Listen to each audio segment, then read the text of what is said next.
Okay, so picture this. Vanessa pulls up to her brother Jar's housewarming, totally exhausted, like she's been running on fumes for days. And right there at the front door is his new girlfriend, looking at her like she's a joke, laughing, sneering, basically saying Vanessa doesn't belong. But here's the thing, Vanessa's got a little secret that's about to flip the entire room upside down. You won't see it coming. So, before we dive in, tell me, where are you watching from right now? Vanessa parked her old, dented Honda Civic at the edge of the driveway, taking a slow, steadying breath as the late afternoon sun baked the air around her. The car's engine rattled one last tired wheeze before falling silent, and she leaned back against the seat, letting her forehead rest on the steering wheel for a moment. Her body felt like it was filled with lead, the kind of exhaustion that isn't just tired bones, it's a deep, soul-weary kind of fatigue, months of late nights, endless negotiations. And marathon workdays had all finally caught up with her, and now, of all times, she had to appear at Jar's housewarming party, bright-eyed and polished. Yeah, good luck with that. She could almost feel the humidity clinging to her hoodie, a thin shield she'd grabbed on the way out the door to hide the coffee stain on her blouse from that clumsy intern earlier in the day. It didn't help that her dark circles were prominent under eyes that hadn't seen a proper night's sleep in ages. Perfect, she thought dryly. Just what every family gathering needs. Vanessa, the wrecked sister, standing in a driveway surrounded by a lineup of BMWs, Audis, and one obnoxiously sleek Tesla. Her Civic looked like a sad little pebble among mountains. Glancing around, she noticed the house itself a sprawling, freshly built McMansion with that distinct new construction smell, lacquered wood, stone, and a hint of arrogance. It was exactly the kind of house Jar had dreamed of.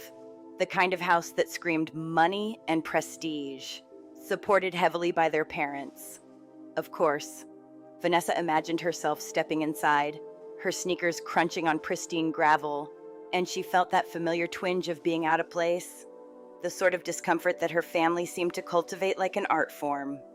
And she braced herself for the person she knew would try to make it worse. The door opened almost immediately, before she could knock properly, and there she was, Rachel. Vanessa had seen her pictures on Jar's Instagram, all curated, flawless smiles and expensive dresses. But seeing her in person, it was like a punch to the chest. Every strand of hair in place, cascading perfectly down her shoulders, makeup contoured to the point that Vanessa almost wanted to blink twice just to make sure it was real. And that dress, oh, that white dress, like she was auditioning for a bridal catalog. Rachel held a flute of champagne in one manicured hand, her other hand tapping rhythmically on the glass like a metronome, her eyes scanning Vanessa from head to toe. And then it happened. That smirk, that tilt of the head that said, "Yes, you don't belong here. I see it." "Jarred, babe," she called over her shoulder, her voice dripping mockery. "I think the cleaning lady is here. Well, she's really early." Her eyes never left Vanessa, and she didn't even step aside. "Deliveries go to the side door. Sweetie, we don't want to track mud into the foyer." And then laughter erupted from inside. Vanessa froze for a fraction of a second. That laugh, that unmistakable booming chuckle her father's. He was entertained. The realization hit Vanessa harder than Rachel's words ever could. This wasn't just a slight. It was a family-approved punch. Vanessa straightened, pulling her hoodie a little tighter, and said, her voice rasping from hours of negotiation earlier, "I'm not the cleaning lady. I'm Vanessa, Jared's sister." She could feel her throat tighten, but she forced herself to stand taller, to plant her feet and not flinch. Rachel's eyebrows shot up, one exaggerated arch that didn't touch her eyes. Oh my God," she said, the fake gasp loud enough to be heard over the music and chatter from inside. "It's Jared's sister. You told me about her." She stepped back but didn't move out of the way. forcing Vanessa to squeeze past her, brushing against the expensive perfume lingering in the air. The scent was floral, heavy, and designed to impress. "Wow," Rachel whispered theatrically. "I'm so sorry. Look at you. You look so hard-pressed. Shift work is a killer, isn't it? My cousin works at a diner, and she always looks just like you do, just drained." Vanessa gripped the handle of the gift bag she had brought, the one with hand-forged Japanese knives she'd picked up in Tokyo last month, costing more than her car. Her family didn't see the gift, didn't care, didn't notice. They only saw what they wanted: the worn hoodie, the scuffed sneakers, the tired eyes. The foyer inside was loud, filled with the chatter of neighbors, college buddies, and a dozen other guests. High ceilings, marble floors, a chandelier that probably cost 10 grand. It was impressive, sure. But Vanessa felt the tension clawing at her chest, the awareness of every eye in the room sizing her up. Jared came bounding out of the kitchen, a beer in his hand, looking perfectly at ease, tanned, polished, the golden child glowing. He gave her a one-armed hug that was quick, almost perfunctory, his eyes darting immediately to her hoodie. "You made it," he said, trying to sound enthusiastic, though the discomfort was clear in his stance. You didn't have time to change, came straight from work." Vanessa forced a smile. "Happy housewarming, Jared. The place is beautiful." He puffed out his chest, pointing to the space, but Vanessa could see the cogs turning in his head, the automatic pride in the luxury around him. And then, as if on cue, Rachel linked arms with him, still holding that condescending smile. "This is Rachel," Jared said, wrapping an arm around her like a shield. "Rachel, this is Vanessa." Vanessa nodded politely, keeping her grip tight on the gift bag. Rachel leaned slightly into Jared, and Vanessa felt the subtle but unmistakable positioning. She was the prop, the centerpiece, the perfect little accessory in this staged display. Inside, Vanessa's frustration bubbled, but didn't spill over. She could see clearly now. Every glance, every smirk, every whispered comment was designed to undermine her. But what they didn't know, what they had never grasped, was that she wasn't here to blend in. She had a full arsenal, patience and a mind trained to observe, assess, and wait. Her father, Thomas, then made his appearance, tall, commanding, a glass of scotch in hand. "Vanessa," he greeted, nodding curtly, and immediately scanned her outfit with that familiar, disappointed look. "I specifically texted you to dress appropriately. There are people here from the club. It reflects poorly when you show up looking like a vagrant." "Nice to see you too, Dad." Vanessa offered a small, controlled smile, holding out the gift bag. Jared took it, peeking inside, and Rachel immediately chimed in with that tinkle of laughter, condescending. "Are they secondhand? The wrapping paper looks recycled." Vanessa's blood heated, her chest tightening. She straightened her back even more. "They are custom," she said, her voice firm, leaving no room for misinterpretation.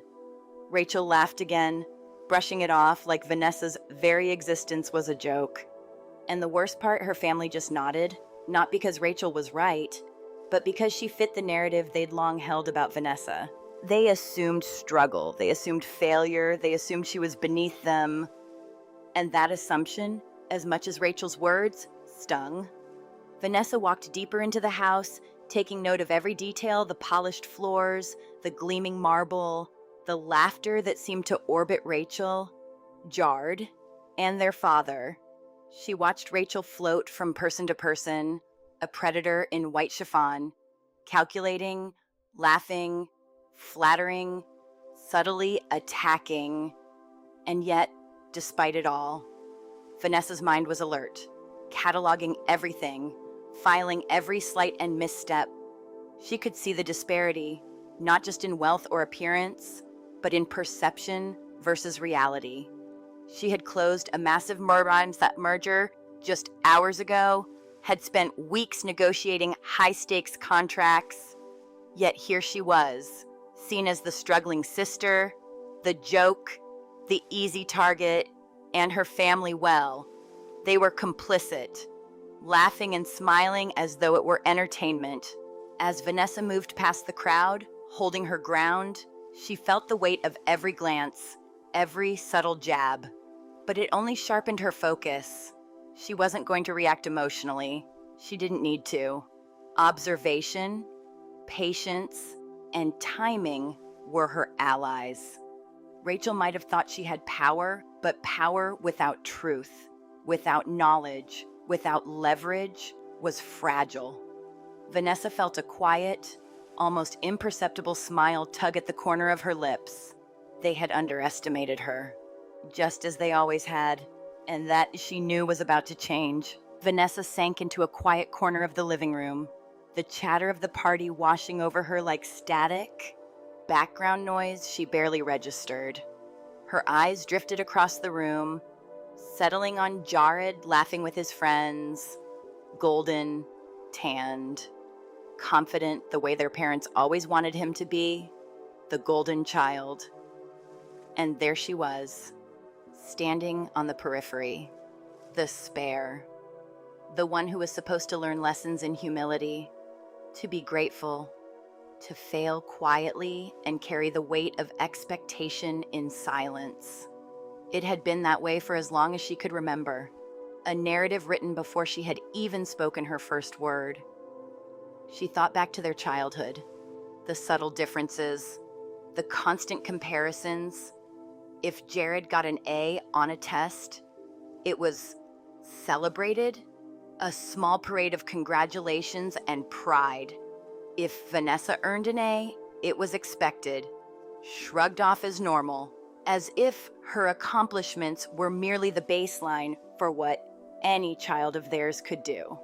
And when it came to money, Jared needed help with rent checks were handed over, opened with flourish, accompanied by advice on investments and market opportunities.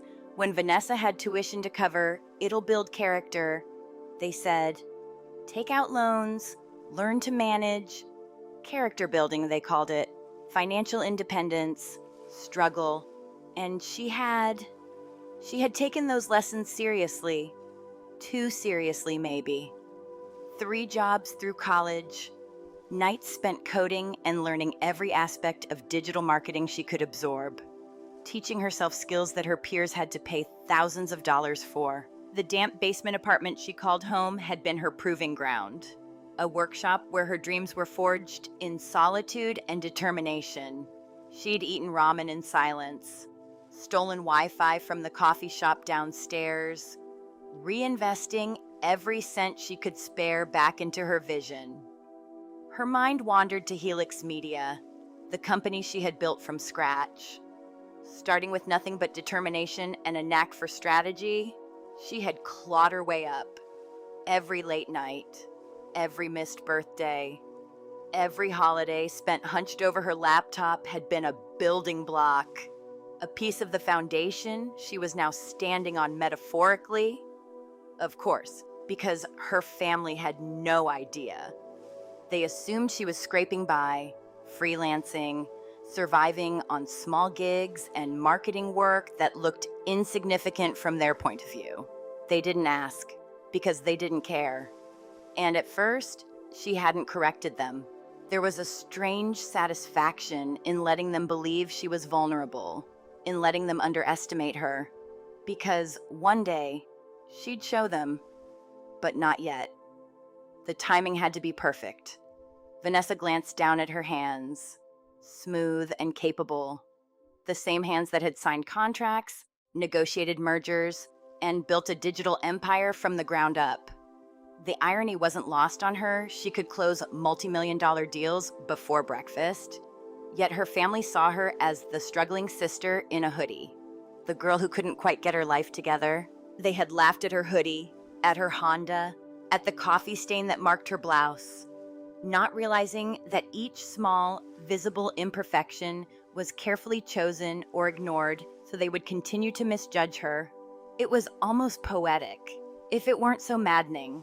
She remembered the family mantra, drilled into her by years of subtle and not so subtle commentary blend in.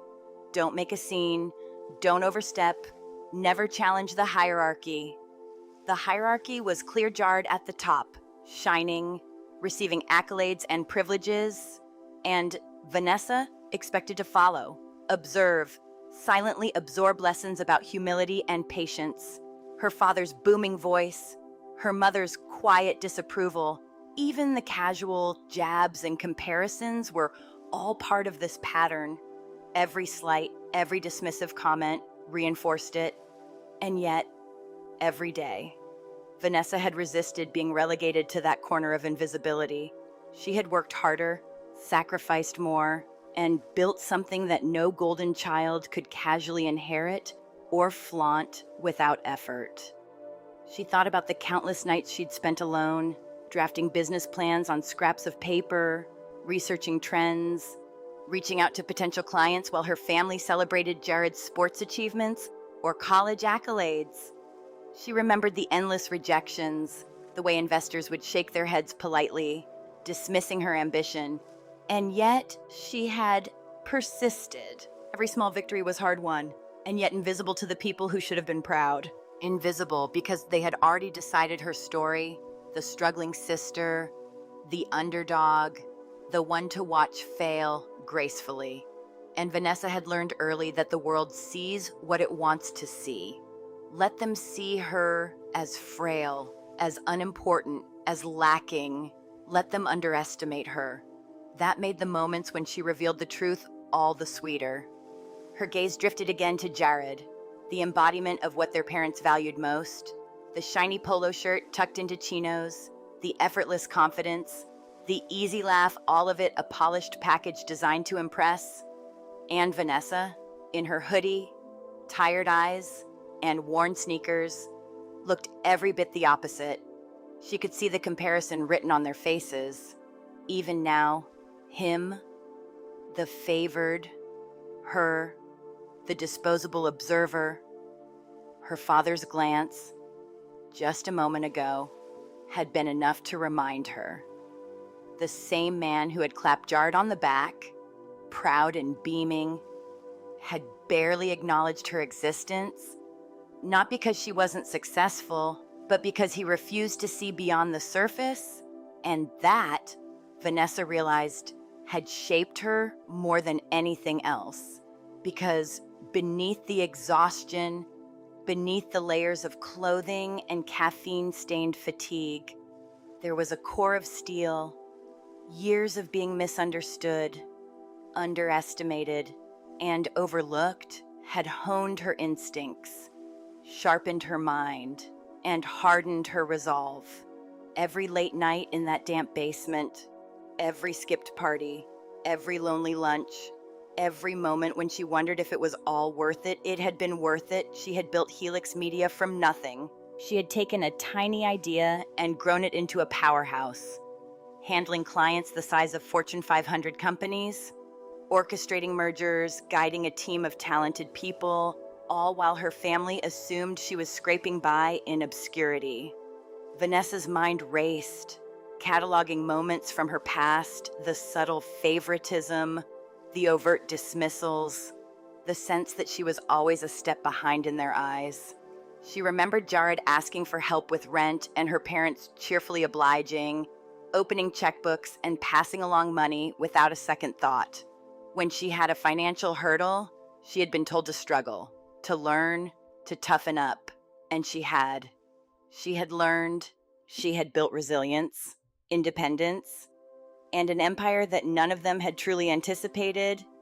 And yet, every family gathering, every birthday, every casual comment reminded her that they still saw her through the same lens, the struggling sister, the misfit, the underdog.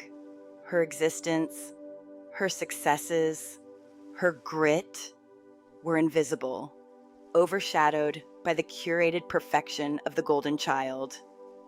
She let out a quiet, almost imperceptible sigh. leaning back against the wall as the laughter of Jared and Rachel drifted to her ears. Rachel, of course, fit perfectly into this tableau, her presence a stark contrast to Vanessa's, embodying all the superficial markers of success that her family adored: beauty, polish, charm, social ease. Rachel didn't know it yet, but Vanessa had something far more potent than appearances or curated Instagram moments she had experienced: strategy and control. Everything her family assumed they valued, Vanessa had learned to wield in ways they couldn't even comprehend. And as she observed the room, the party, the easy smiles, the polished interactions, Vanessa felt a quiet thrill. They thought they knew her. They thought they had her categorized. But years of building, of grinding, of sacrificing years of invisible victories had positioned her far above any assumptions.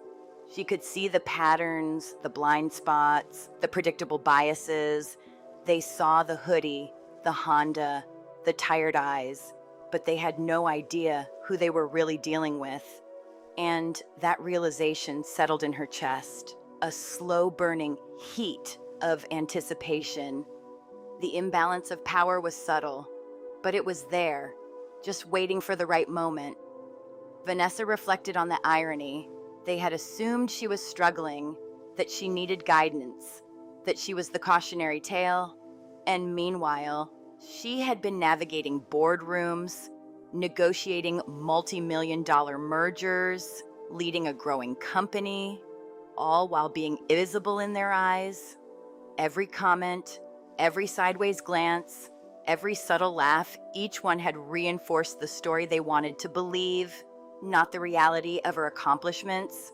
She had allowed it intentionally, because sometimes the most powerful move was to be underestimated.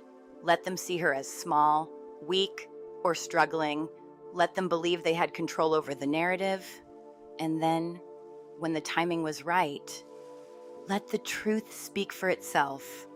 She traced her fingers along the edge of the gift bag in her hand, a small but deliberate token of thoughtfulness. Hand-forged Japanese knives carefully wrapped, an understated display of precision and value, just like her life and her career.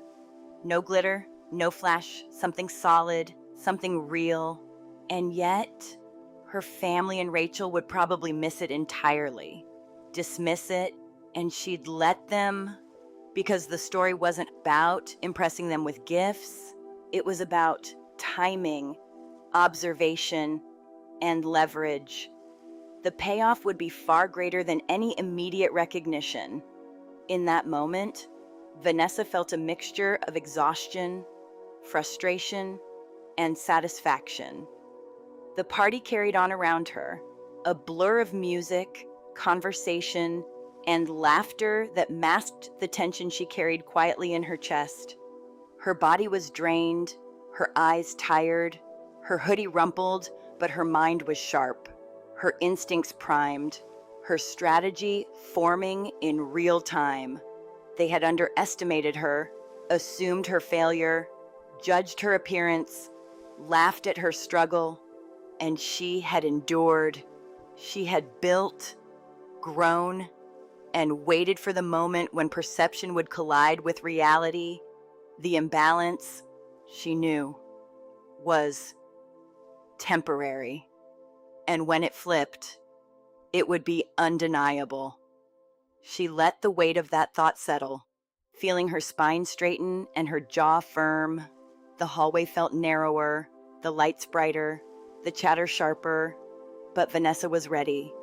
Years of being overlooked, dismissed, and underestimated had taught her patience, strategy, and the value of silent observation. The narrative they had written for her, the one she had been forced to live under, was about to unravel. And when it did, there would be no doubt, no confusion about who she truly was and what she had built entirely on her own. The golden child and the spare, the assumptions, the laughter, the judgment, it had all been leading to this moment. Vanessa stayed quiet in the corner, letting the ebb and flow of the party wash over her, while her eyes tracked Rachel like a hawk. The woman moved through the room with practiced ease, a predator in white chiffon, exuding confidence and charm, floating from group to group, hand on the arm of anyone she wanted to impress. Rachel laughed at jokes that weren't funny, leaned in just enough to touch shoulders, and complimented the decor and the drinks as though she owned every inch of the house. Vanessa's pulse quickened not from fear, but from calculation. She observed every move, every glance, every subtle turn of body and voice. It was clear Rachel had spotted her as a target. The way her eyes flicked toward Vanessa, just enough to be noticeable but not overt. The quick smirk when Vanessa met her gaze, this was a challenge. A subtle assertion of dominance. Rachel wasn't just socializing, she was performing, orchestrating the scene so that every person in her circle knew exactly who held the power in that room, or at least who they believed did. And unfortunately for Vanessa, her family bought into it. Her father's approving nods, Jared's indulgent glances, even the polite smiles from aunts and uncles, all of it reinforced Rachel's illusion of superiority. Vanessa watched Rachel approach a cluster of guests, her voice bright and confident, just above the hum of conversation. "So, Vanessa," Rachel said, loud enough for everyone nearby to hear, "Jar tells me you're still single. Busy, right?" Vanessa tilted her head slightly, studying her, hiding her irritation behind a neutral expression. "I'm busy," she replied carefully, her tone steady, calm, even neutral. She let the words linger in the air, deliberately unembellished, refusing to rise to the bait. She noticed the subtle shifts in the crowd, the quick glances, the faint widening of eyes. Rachel's friends, clones in pastel dresses, tittered softly, encouraged by the spectacle she was creating. Jared, as expected, looked uncomfortable, his posture stiff, but he didn't intervene. He was too caught up in the role of observer, enjoying the display of his girlfriend's social prowess. Rachel's lips curved into a smug smile. "Oh, busy with what?" "Looking for a rich husband. Honestly, you might want to show a little more effort. Maybe change your strategy." Her tone was mocking, but calculated. She wanted the laughter, the recognition, the subtle hierarchy to solidify. Vanessa could feel it, a tension hanging in the room, an invisible line that she was being forced to cross. Vanessa kept her gaze steady, coolly assessing. "I focus on my career," she said, precise, unwavering. Rachel's eyes narrowed, air quotes around the word career, as if the term itself were foreign to her. "Freelancing is so brave," she mocked, a hand fluttering toward her chest. "I mean, not knowing where your next check is coming from, I'd die of anxiety. But I guess you're used to living with less." Vanessa swallowed a tiny sigh, recognizing the predictable script. This was the same playbook of arrogance, misperception, and intimidation she had encountered her entire life. "Manage," Vanessa said simply, almost under her breath, but loud enough for the nearby guests to hear. The single word was a quiet declaration. Measured, no need for excess. Rachel puffed out her chest, clearly pleased with the attention she was receiving, and Vanessa allowed herself a small mental note: keep calm, observe, wait. Rachel leaned closer, lowering her voice just enough to create intimacy while ensuring the words carried through the gathering. "Well, you should take notes from me. I just landed a massive position, a real career, not just gig work, at Helix Media, the hottest digital agency in the city, maybe the country. We handle accounts for Fortune 500 companies. The hiring process was brutal. Only the elite get in." Vanessa's pulse remained steady. She had heard the claim before, but this was the first time it was being paraded so openly in front of her family. Her father's expression was proud, Jared's approving, while Vanessa felt the familiar mix of irritation and strategy building in her chest. Rachel was showing off, attempting to stake out her territory, and her family was willingly reinforcing it. Oh, absolutely, Rachel continued, her voice rising slightly as she realized she had an audience. I'm practically best friends with the CEO. She took a shine to me immediately, said I reminded her of herself when she was younger. We're even doing lunch next week to discuss my trajectory to management. Vanessa kept her expression neutral, though inside, her mind was ticking. She'd been in Tokyo for 3 days, locked in boardroom negotiations. She had never even met Rachel Miller before today. This was a bold, brazen lie, and Vanessa's strategic mind began constructing her plan. Rachel's performance was flawless to the untrained eye. She laughed, she nodded, she leaned in, she whispered, she commanded attention. Guests were captivated, murmuring to one another, impressed, or so she thought. Her father's eyes shone with admiration, completely buying the story. And Vanessa's stomach tightened, the familiar sting of invisibility and misjudgment returning in full force. But this time, it didn't shake her. She could see the threads, and she was ready to pull them. Rachel continued, swirling her glass of champagne, oblivious to Vanessa's quiet observation. The culture at Helix is incredibly exclusive. High stakes, high reward. You wouldn't survive a week in the office without the right instincts. She glanced subtly toward Vanessa, eyes glinting with challenge. I'm actually doing lunch with the CEO on Tuesday to discuss strategy for the Kyoto account. She's really mentoring me, giving me insight.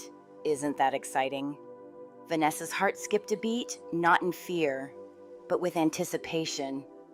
The lie was audacious, reckless, and yet, there it was, hanging in the air, waiting for scrutiny.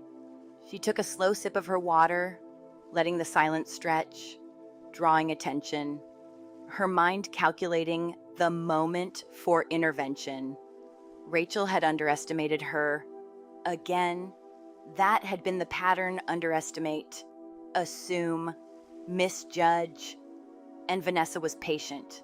She had learned the value of timing, of observation, of allowing the opponent to overreach. Rachel had overreached. Interesting, Vanessa said, stepping slightly closer, enough for the words to carry, but not to provoke outright confrontation. The Kyoto account, you said? She tilted her head, pretending curiosity, but her voice held an edge of subtle challenge. Rachel's smile faltered for the first time, almost imperceptibly, as she realized someone in the room wasn't buying it entirely. Vanessa's eyes, steady and calm, locked on hers. She didn't move. She didn't shout. She didn't panic. She just observed, bided her time, and let Rachel's narrative teeter. Rachel's friends tittered again, sensing the tension, while Vanessa's family continued to nod and murmur approval. It was maddening, and yet it was part of the lesson the family had always sided with perceived success, with appearances, with bravado. And Vanessa, who had built real success unseen, had always been invisible, but invisibility was her weapon. She could be underestimated, she could be overlooked. And while the crowd cheered the lie, she quietly gathered the ammunition to dismantle it. Rachel, sensing she might be losing control over Vanessa's attention, leaned in closer, tilting her head, trying to assert dominance verbally. You wouldn't understand the corporate lingo. It's a bit complex. Really. Perhaps stick to easier topics for you. Like, oh, the Honda's still barely running. I hear.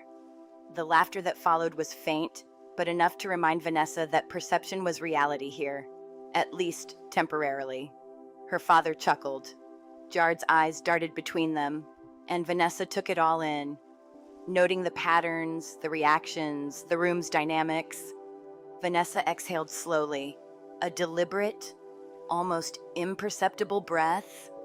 Patience, observation, timing. Rachel was confident, bold, performing for an audience that didn't see the truth. She was running the room, yes.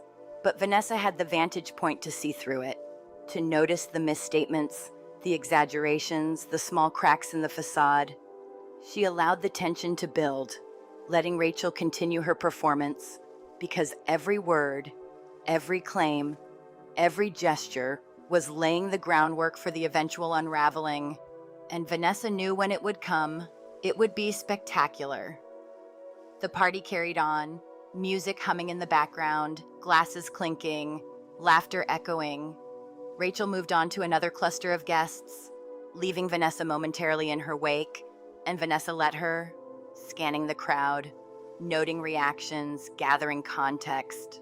Her strategy was forming in real time a careful, deliberate, patient dismantling of the assumptions and lies that Rachel had constructed around herself. She had the knowledge, she had the timing, and she had the calm. And that calm, that quiet patience, was far more powerful than any immediate confrontation. Rachel thought she was winning. Vanessa knew the truth, and that truth was about to rewrite the rules of the room. Vanessa stepped back slightly, letting the flow of the party carry Rachel past her, and she took a deep, steadying breath. The laughter, the clinking glasses, the chatter, it all seemed to blur around her as a single thread of thought became laser-focused. Something Rachel had said didn't sit right. That Kyoto account, the lunch with the CEO, the mentorship, the exclusivity claims, they were too precise, too rehearsed. And yet, something in Vanessa's gut whispered that the details were off. She knew the schedules, the offices, the operations. She knew Helix Media inside and out, every merger, every client, every branch. And this woman had just painted herself as an insider, someone she couldn't possibly have met, claiming knowledge that Vanessa had lived and breathed in the last week. The pieces didn't fit. Rachel had lied. Her heart didn't race. Her hands didn't shake. Instead, an almost icy calm settled over her, a quiet mental clarity that had been honed through years of boardroom negotiations, late nights in dimly lit offices, and high-stakes decision-making. She had closed multi-million-dollar deals. She had orchestrated mergers that would make lesser executives sweat bullets. And here, in this McMansion, in the middle of a family party, someone thought they could pull a fast one, bluffing their way through her own domain. That calm, Vanessa realized, was her greatest advantage. Observation, patience, precision. That was her weapon. Panic was useless. Reaction was predictable. Calm, calculated action that would win. She moved subtly, finding a small corner where the light didn't glare off the polished marble, and pulled her phone from her pocket. The sleek device felt heavy, solid, familiar. Her fingers danced across the screen, unlocking the secure Helix Media internal directory. She had access that no outsider could touch. A world of data, profiles, and credentials at her fingertips. Her eyes scanned the lobby, noticing Rachel now chatting with a small cluster of Jared's friends, gesturing animatedly, convinced she owned the room. Vanessa's lips pressed together. It was almost entertaining, in a cold, precise way. The internal directory loaded, its clean interface glowing in her hand. Vanessa tapped in the name she had heard so often today, Miller. Rachel Miller. One result popped up immediately. Her name, her department, her probationary status. Start date 3 days ago.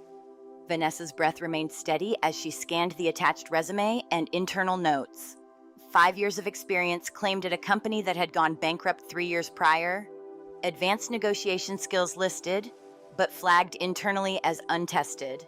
Enthusiastic? Yes, but clearly a probationary hire with limited authority. Cultural fit? Flagged for observation. Vanessa's mind absorbed the information with a practiced detachment. This wasn't just a lie about a title, it was a complete fabrication of position, influence, and insider access. And now, she had the proof. A small, satisfied smile tugged at the corners of her lips. Years of being underestimated had prepared her for this moment. Rachel's confidence was fragile, built on assumptions and bluster. Vanessa had the leverage now, and she didn't need to act hastily. She studied the crowd again, taking in her father's complacent pride, Jared's distracted indulgence, the attentive gaze of neighbors and friends. All the pieces were perfectly aligned for the reveal, and timing, Vanessa knew, would be everything. Her patience had been rewarded. Vanessa scrolled carefully through the HR notes, cataloging the nuances, enthusiastic but inexperienced, probationary period, monitored closely, limited access, no authority to speak on behalf of the company. Each note reinforced the truth she had suspected, the gap between reality and Rachel's performance at the party. Vanessa allowed herself a moment to savor the mental picture, the room of unsuspecting guests, the smug smile on Rachel's face, the unearned deference she was receiving. All of it was about to be dismantled with precision. She glanced up from her phone, letting her eyes sweep over Rachel. The woman was now holding court on the white leather sofa, legs tucked under her, champagne glass in hand, exuding the effortless mastery of the social scene. But Vanessa's calm mind cut through the performance. Rachel was a caricature, a mirage of competence. And Vanessa could see the outlines of the truth hiding beneath the veneer. Every gesture, every boast, every laugh was a thread in a web of lies. And Vanessa had the scissors. Taking another measured breath, Vanessa reviewed her options in real time. Confrontation needed to be controlled, undeniable, and publicly visible. She couldn't afford to act on emotion. This wasn't about anger, revenge, or pride. It was about truth, leverage, and timing. Her internal monologue was steady, almost clinical. Show the proof. Let the lies unravel naturally. Maintain composure and keep the upper hand. Any hesitation, any faltering, and Rachel could twist the narrative back into her favor. But hesitation was not in Vanessa's nature. She had built companies on decisiveness, on reading people and situations with absolute clarity. Now, that skill set was about to be deployed in a new arena. Vanessa opened her email client next, fingers tapping swiftly, drafting a note to Marcus, Rachel's actual supervisor, known to her for years and trusted implicitly. She outlined the situation concisely, the misrepresentation, the public display, the fabricated claims of meetings and mentorship. She instructed Marcus to verify the truth and to stand by, ready for immediate action. Every word was deliberate. Every phrase calculated to maintain authority and control, to ensure the evidence was official and irrefutable. She hit send before second-guessing herself. There was no need. The trap was set. Her gaze returned to the party, sweeping the room with a calm, measured assessment. Rachel laughed again, speaking in lofty terms about executive influence and insider knowledge. Vanessa, holding her phone almost invisibly, felt a quiet satisfaction. This was the moment she had been waiting for, a moment in which the truth could pierce through all the assumptions and arrogance surrounding her. Her family thought they understood the hierarchy of power here, the order of success and failure, the distinction between golden child and struggling sister. But they hadn't anticipated the invisible structures, the real authority, the quiet command Vanessa carried in her pocket and mind. Vanessa allowed herself a moment of reflection. She could feel the pulse of adrenaline, not rushing, but steady and purposeful. Years of careful observation, endurance, and strategy had honed her into someone who could watch a situation unfold, recognize the misalignment between perception and reality, and act at the perfect moment. And that moment was approaching. Rachel, in all her brazen arrogance, had laid herself bare, and Vanessa had the evidence to dismantle every claim, every falsehood, every boast. The room hummed with the false comfort of appearances, the chatter of guests, the clinking of glasses, the laughter of someone enjoying themselves in a world they thought they controlled. Vanessa's mind, calm and deliberate, began mapping the sequence of moves. First, the proof on the phone. Undeniable. Undeniable to anyone who knew how Helix Media actually operated. Then, the public exposure. The moment when Rachel would realize the full weight of her overreach. Finally, the confirmation from Marcus, the external authority, cementing the collapse of Rachel's performance in real time. Each step carefully considered, precise, unstoppable once initiated. Vanessa's breathing remained even, her movements measured as she put her phone back into her pocket, concealed yet accessible. The exhaustion clinging to her body, the dark circles, the rumpled hoodie, these were tools now. Part of the narrative Rachel and her family had created for her. They thought they were seeing weakness. They thought they were seeing someone they could dismiss, underestimate, and control. And in a way, they were. But the reality, Vanessa reminded herself, was far different. She wasn't struggling.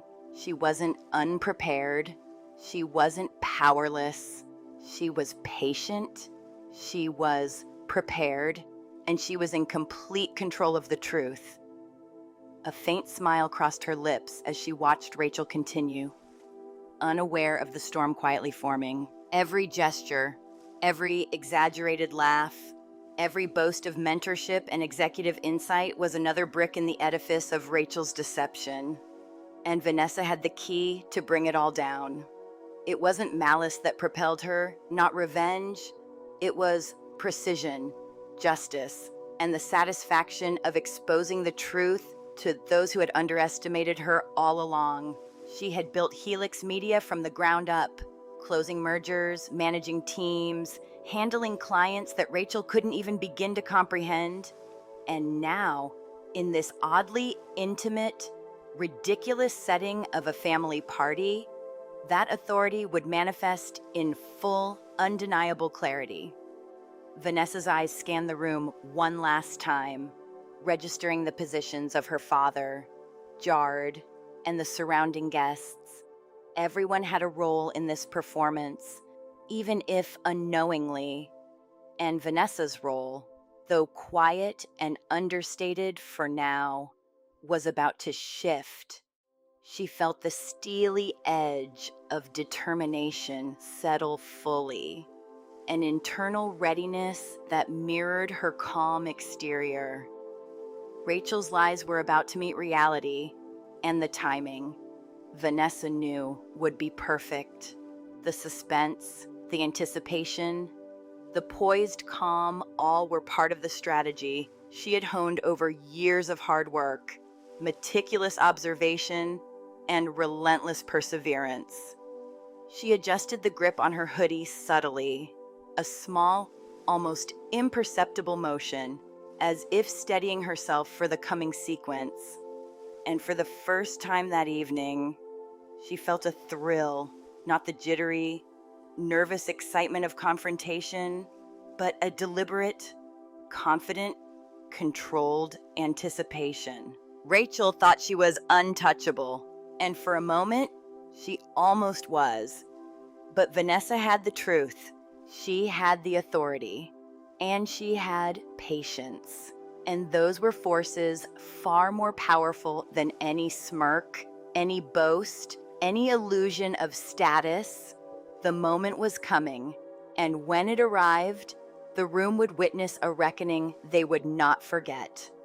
Vanessa took a slow breath, feeling the quiet power settle around her. She moved deliberately through the room, the faint shuffle of her sneakers on the polished marble a quiet announcement of her presence. All eyes were still on Rachel, who was lounging with the confidence of someone who believed themselves untouchable, sipping champagne and gesturing animatedly. Vanessa's grip on her phone was steady. She could feel the cold metal through the fabric of her hoodie. Every beat, every second, counted. Timing was everything. The room was filled with chatter, laughter, clinking glasses. But to Vanessa, it all fell into a background hum, a muted canvas against which she would paint the truth. She stepped into the center of Rachel's circle, slow and measured. Rachel looked up, her expression a perfect mix of surprise and condescension. "Back so soon," she quipped, her voice dripping with mockery. "I was worried you got lost in a house this size. It's a lot bigger than whatever you're used to." Vanessa let a small, controlled smile play on her lips. "I found my way," she said calmly, standing taller now. "Actually, I wanted to ask you more about Helix Media." Rachel's smirk faltered slightly, curiosity flickering in her eyes. Vanessa continued, her tone still conversational, but with a subtle edge. "You mentioned a lunch with the CEO and how exclusive the company is. That sounded fascinating." Rachel blinked, the first visible sign of crackling confidence. "Oh, the CEO. Yeah, absolutely. She's very discerning, very selective about talent. I really hit it off with her on Tuesday. Had a nice heart-to-heart, very inspiring. Honestly," she sipped her champagne, chest puffed out, a performance at full tilt. Vanessa let a beat pass, letting the lie hang in the air, letting the room absorb the weight of the claim. "Interesting," Vanessa said softly, tilting her head as though pondering the details. "That sounds impressive. But wait, Tuesday. That was the same day the CEO was in New York, finalizing the acquisition of Redpoint Analytics, as reported in the trade news. You were in New York for lunch with her?" Vanessa's voice was calm, neutral, almost conversational. But the question sliced through the room like a knife. A ripple of murmurs passed through the guests. Rachel's smile wavered, just slightly. Vanessa's father shifted in his armchair, eyebrows lifting. Jard froze mid-sip of his drink, sensing a shift in the air. Rachel's voice pitched slightly, a defensive edge creeping in. Well, you don't know what you're talking about. I mean, it's complicated." She waved a hand vaguely, a small tremor betraying her panic. Vanessa nodded slowly, leaning slightly closer, her phone still hidden in her palm. "You said you met the CEO on Tuesday. I follow Helix closely, and I know she was tied up in New York that entire day. Unless, of course, she had a clone. Does she?" The laughter Rachel had relied upon to reinforce her confidence faded into uneasy whispers. She shifted, clutching her glass tighter, her carefully constructed composure starting to fray. Jard's hand instinctively reached for her shoulder, but she flinched, pulling away subtly, eyes darting around for support. Vanessa allowed the silence to stretch, felt the tension thrum through the polished walls of the McMansion. Every eye in the room was now trained on the unfolding scene. Rachel was losing control, and Vanessa hadn't even revealed the evidence yet. Vanessa pulled out her phone, smooth and deliberate. Unlocking the Helix Media internal directory, she tapped in Miller. Rachel Miller. The search result popped up immediately. The probationary hire, the start date just 3 days ago, the internal HR notes highlighting her inexperience and probationary status. Vanessa tilted her phone so the screen was visible to the nearest guests, then slowly swiveled it, allowing everyone to see. "You said you're on the fast track," Vanessa said, her tone measured, almost conversational. "This must be your internal profile." "Right. Let's see." Gasps rippled through the room. Rachel's face went pale, her lips parting slightly, the first sign of real terror. Her friends froze, their pastel dresses suddenly feeling like armor, useless against the impending truth. Vanessa's voice remained steady, calm, but charged with controlled authority. Interesting, she said again, tapping through the profile. Start date, 3 days ago. Probationary period. HR notes enthusiastic, but lacks technical experience. Hired on a trial basis, due to referral. Cultural fit to be monitored. Sounds like a lot less executive influence than you let on. Rachel. The guest began murmuring, voices low, incredulous. Rachel's chest heaved slightly as she realized the room was no longer hers. Her performance was crumbling, and Vanessa's calm presence made every false word she had spoken even more glaring. Vanessa's father shifted uncomfortably. Jared's jaw tightened, and even the neighbors who had been smiling indulgently now looked between Rachel and Vanessa, sensing the unraveling. Rachel stammered, trying to recover. No, that's old information. The directory hasn't updated yet. I was verbally promoted. Her voice cracked, the confidence that had carried her through the evening now completely gone. Vanessa tilted her head, expression gentle but unwavering. Verbally promoted, she repeated softly. On Tuesday. That's the same day you claimed to have lunch with the CEO, correct? Rachel's eyes darted around, searching for any possible ally, any escape.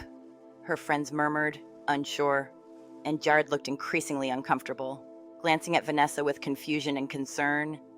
It's just a misunderstanding, Rachel squeaked. Her earlier arrogance dissolved into panic. I didn't mean. Vanessa raised her phone slightly higher, her calm authority radiating through the room. Let's clarify, shall we? She said.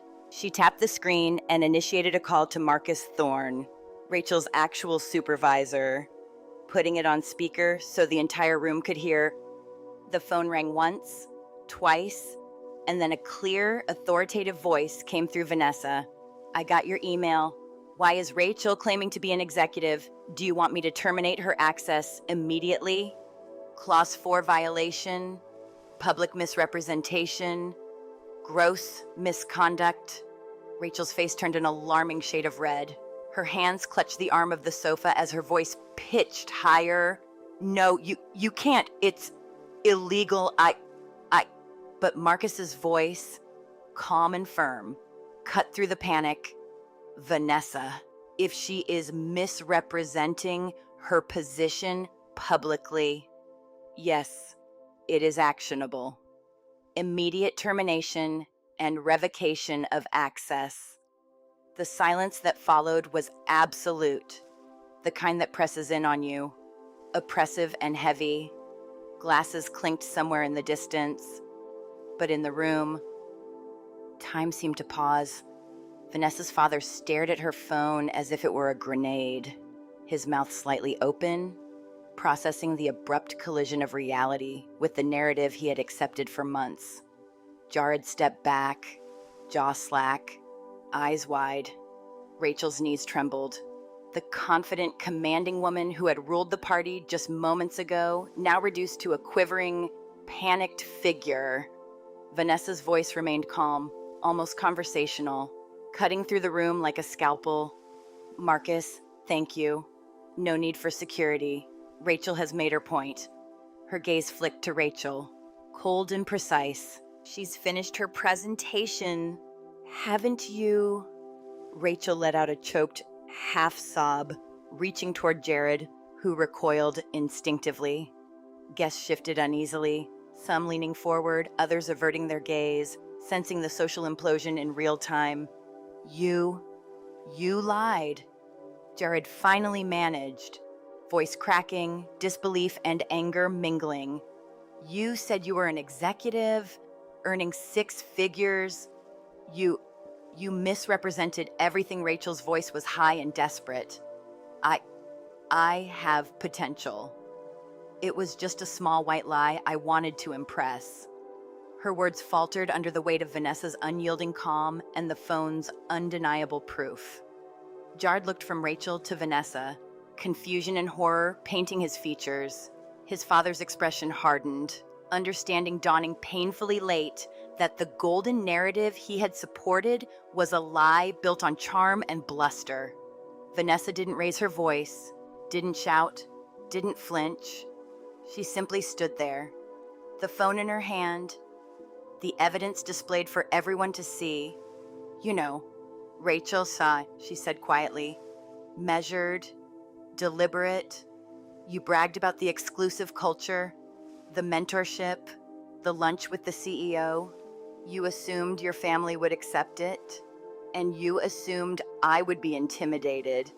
But assumptions are dangerous." Rachel shrieked, lurching toward her, trying to grab the phone, her veil of authority and arrogance utterly shredded. Vanessa stepped back, allowing the forward momentum to carry Rachel past her, arms flailing, face crimson.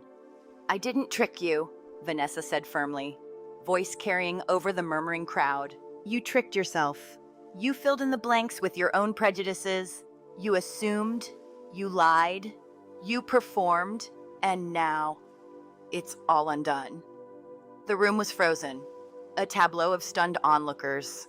Vanessa's father, normally a towering figure of control, looked on in disbelief, a rare flicker of fear in his eyes.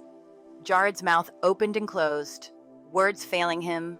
Guests leaned forward, their curiosity and shock mixing in the tense air. Rachel's friends shrank back, pastel dresses suddenly fragile shields against the exposure she faced. Vanessa pressed her thumb on the screen, dialing Marcus again. "Marcus, terminate Rachel Miller's contract immediately," she said, calm and authoritative, effective now. "Gross misconduct and misrepresentation. Legal to follow regarding any use of Helix media branding." Marcus's calm confirmation echoed through the speaker. "Understood. Access revoked. Badge deactivated. Legal on it." Rachel's scream was raw, a mixture of fear, humiliation, and disbelief. She lunged forward, trying to seize the phone, but Vanessa pulled back effortlessly. "You're on probation." "Rachel," Vanessa said, voice steady, resolute. "You can be fired for misrepresentation, for public humiliation, for any violation of policy. You chose to test boundaries and you failed spectacularly." Rachel's cries turned to shrieks, a desperate attempt to find allies in her audience. But the guests, sensing the collapse of the performance, recoiled, leaving her isolated. Even Jared, normally indulgent and protective, stepped back, eyes wide with horror at the unraveling spectacle. Vanessa's father, Thomas, looked at her in a way he never had before: recognition, fear, and finally, understanding of the quiet power she had carried all these years. Rachel gasped, stumbled, words failing. You, Vanessa's voice cut through, calm, controlled, and precise. "You misrepresented your position, your influence, and your experience. You lied to your family, to your guests, to yourself. And now the truth is clear." The door opened behind her as Jared guided Rachel, still crying and sputtering, toward the exit. "Get out," he said, softly but firmly. The cool night air drifted in, contrasting sharply with the tense, stifling heat of the living room. Rachel's last words, a venomous hiss as she passed Vanessa, were almost inaudible over the stunned silence. "You'll die alone with your money." Vanessa, almost serene, replied calmly, "Better than dying a fraud." The door slammed, echoing like a gunshot through the suddenly silent room. Guests shuffled awkwardly, whispering, unsure how to reorient themselves after witnessing the unraveling. Vanessa stood in the center, phone back in her pocket, calm and steady. Jared leaned against the doorway, head in hands, still processing. Her father slumped back in his armchair, face pale, grasping at the gravity of what had just unfolded. And Vanessa. She felt a quiet, profound satisfaction. The lies were exposed, the arrogance punished, and her calm, calculated patience had won the day. The room had seen what she always knew about herself and the power she held. Silent, but absolute. Now undeniable. Vanessa exhaled slowly, letting the tension in her shoulders unwind just a fraction. The room was still, the party effectively frozen in the wake of Rachel's dramatic exit. Guests lingered awkwardly, unsure if they should speak, laugh, or leave, and most chose the quiet retreat to the sidelines. Jared stood by the doorway, head still in his hands, processing the chaos he'd witnessed unfold in front of him. Vanessa's father slumped back in his armchair, a hand pressed to his silver hair, looking older than he had when she arrived. There was something different in his gaze now, a flicker of realization that she was not just his daughter, not just the struggling spare, not just the girl who wore hoodies and drove a beat-up Honda. She was something else entirely. Vanessa took a few steps toward the kitchen, her grip on the hoodie sleeves tight, but her mind calm, racing only with clarity and precision. The gift bag with the hand-forged knives still rested lightly against her side, a small but meaningful token in the wake of the chaos. The adrenaline from the confrontation still thrummed quietly through her veins, but it was tempered with the satisfaction of justice, of truth laid bare. Rachel's lies had crumbled, exposed for all to see. The carefully curated facade had fallen. Vanessa had stood still, steady, and let reality do the work. And the room had witnessed it. Jared lifted his head slowly, looking at her with a mixture of awe, confusion, and something softer, perhaps even respect. "Ness," he whispered, voice barely audible, cracking in places. "Are we..." Okay, Vanessa studied him, really studied him, and for a long moment, she felt the weight of the years between them, the subtle favoritism, the assumptions, the blind spots.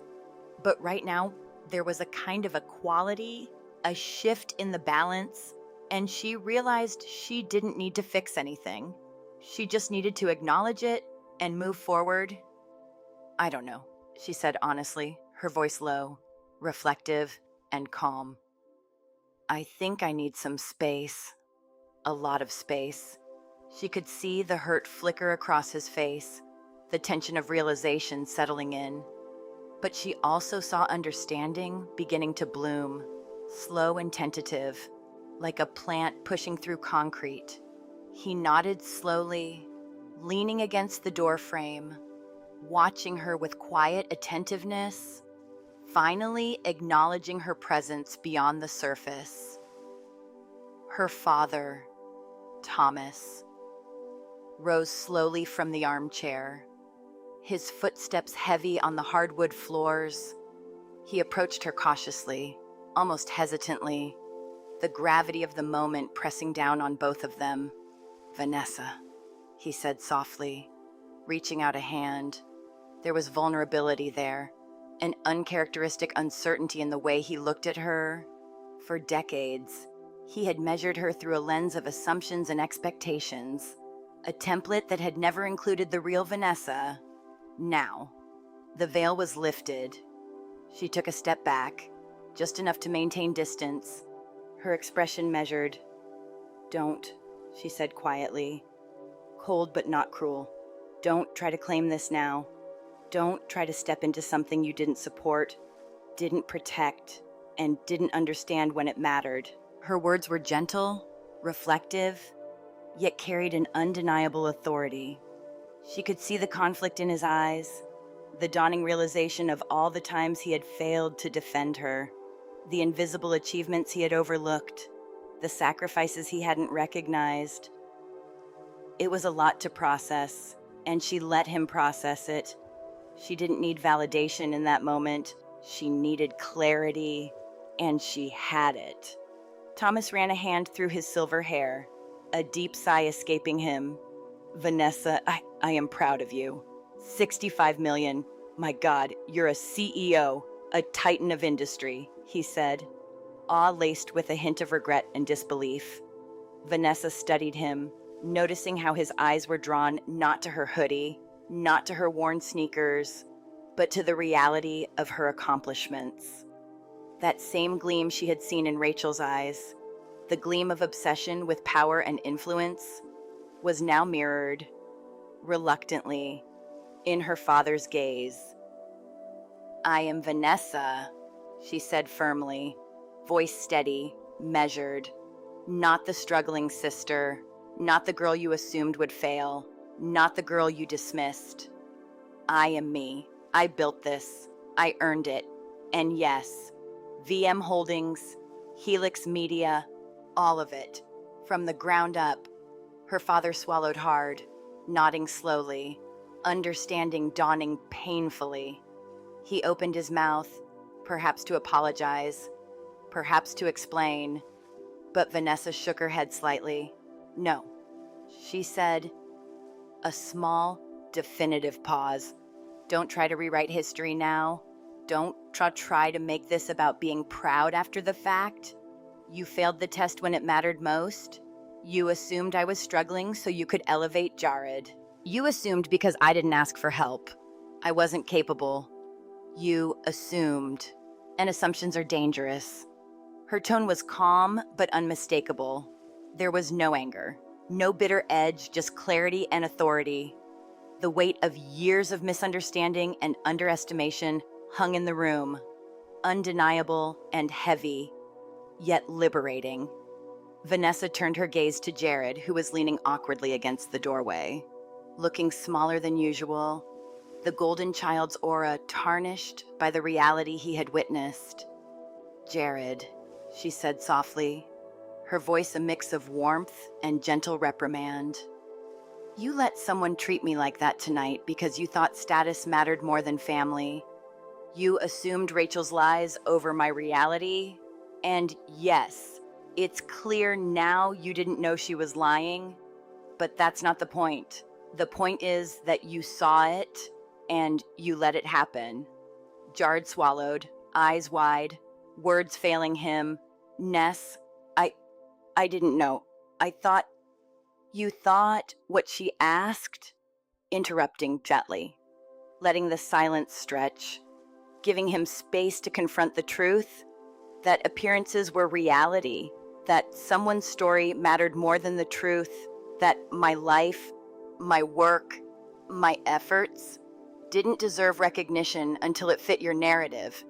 He looked down, shoulders slumping, head hanging. There was a quiet moment of reckoning between them, the kind that didn't need words. Vanessa's presence, calm and unwavering, filled the room with authority. She had exposed lies, demonstrated power, and reminded her family of the truth they had always ignored. And in doing so, she had reclaimed herself, not just in action, but in perception. Vanessa turned toward the front door, the weight of the evening settling in her chest, but tempered by a sense of liberation. She picked up her purse, adjusting the straps over her shoulder, and glanced once more at the room. The guests had started to make quiet excuses, slipping away to regain a sense of normalcy after witnessing the implosion. Jared remained in the doorway, frozen, while her father sank back into the armchair, processing the scale of her achievements and the gravity of the evening's revelations. Before leaving, Vanessa approached the kitchen island and poured herself a glass of water, her hands steady now, the adrenaline ebbing into a profound, quiet satisfaction. She felt the clarity of vindication settle deep into her chest. The lies had been exposed, the power dynamics recalibrated, and the truth, undeniable and unassailable, had been laid bare. She could finally breathe in this space without pretense, without expectation, without judgment clouding perception. Jared's voice broke the silence. Ness, the knives, they're really incredible. Keep them, he said softly, his usual bravado tempered by humility, a rare vulnerability flickering through his tone. Vanessa smiled faintly, the first genuine smile of the evening, one not forced or performative but grounded in quiet triumph. Cook something for yourself for once, she replied gently, letting the words carry not just advice, but a hint of care. He nodded, shoulders relaxing slightly, finally understanding, in part, what it had taken for her to arrive at this moment. Vanessa paused at the door, looking back once more at her father and brother. The room was almost empty now, the echoes of the party reduced to a faint hum. She felt a sense of lightness she hadn't experienced in years. The burden of being underestimated, dismissed, and misunderstood had been lifted. The secret she had carried, the quiet, relentless building of an empire, the countless hours of unseen effort was finally out in the open. And in that revelation, she found not only vindication, but freedom. She stepped into the night air, the cool evening breeze brushing against her face, the distant hum of traffic grounding her. The driveway stretched before her, lined with the remnants of luxury and excess. The McMansion, now a backdrop rather than a stage. She slid into her Honda Civic, the old engine rattling to life with a familiar wheeze. The sound was imperfect, but it was hers.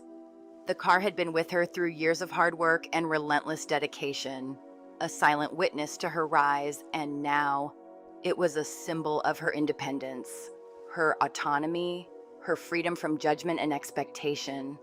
Her phone buzzed gently, an email from her real estate agent lighting the screen. Subject: the penthouse listing next door, private elevator, helipad access. Interested, Vanessa allowed herself a quiet, private laugh, one that carried a mix of amusement and satisfaction. She rolled down the window, letting the cool air rush in, carrying with it the scent of possibility, of new beginnings, of power that she had earned on her own terms. She typed her reply quickly, decisively. Let's view it Monday. I'm paying cash. Her voice, calm and reflective, echoed in her mind. She was no longer just Vanessa, the sister, the spare, the misunderstood. She was Vanessa, the CEO, the architect of her own destiny, ready for the next challenge, the next opportunity, the next chapter. As she drove away, the McMansion shrinking in her rearview mirror, the lights of the city welcoming her to a world she had long inhabited in vision, if not in recognition. Vanessa felt the satisfaction of truth, the quiet triumph of patience, and the unshakable confidence of someone who had not only survived, but conquered. The air was cool, the streets familiar, yet everything felt new. Tonight had closed a chapter, exposed falsehoods, recalibrated relationships, and most importantly, reaffirmed her own worth and authority. She was unburdened, empowered, and, for the first time in a long while, entirely free. And that's the story of Vanessa, calm, collected, and brilliantly strategic, turning a tense family showdown into her moment of triumph. She exposed the lies, reclaimed her power, and proved that patience and insight can outmatch arrogance any day. It's a reminder that appearances can be deceiving and that the quiet ones often hold the real strength. If this story kept you on the edge of your seat, go ahead and leave a comment, hit like, and subscribe to see where Vanessa's next challenge takes her.